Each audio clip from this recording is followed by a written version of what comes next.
જૂનાગઢ જિલ્લાના માંગરોળમાં આજે સાંસદ રાજેશ ચુડાસમા અને ધારાસભ્યના હસ્તે ₹8.73 કરોડના ખર્ચે વિવિધ વિકાસ કાર્યોનું ખાતમુહૂર્ત કરવામાં આવ્યું હતું,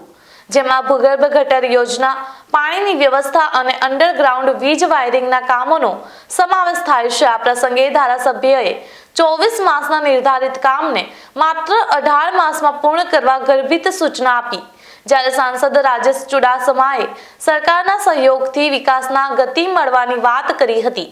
પૂર્વ પ્રમુખ વેલજીભાઈ મસાણીએ 2 દાયકાથી અટવાયેલા આ કામને વેગ આપવા બદલ આભાર વ્યક્ત કર્યો હતો। આ વિકાસ કાર્યોથી માંગરોળ શહેરના વિકાસની નવી ગતિ મળશે।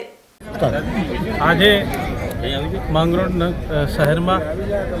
માંગરોળ નગરપાલિકા દ્વારા 87 કરોડ રૂપિયાના ખર્ચે આજે પાણી પુરવઠા તેમજ જીઓડીએમની યોજના કે નગરમાં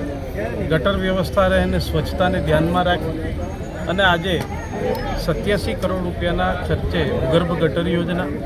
તેમજ પાણી પુરવઠાના કામના ખાતમુહૂર્ત કરવામાં આવ્યા છે। મારી નગરના નાગરિકોને વિનંતી છે, માંગરોળ શહેરના લોકોને વિનંતી કે આપણે જ્યારે સગવડતા મળતી હોય ત્યારે અગવડતા પણ થતી હોય, ત્યારે આપણે સૌ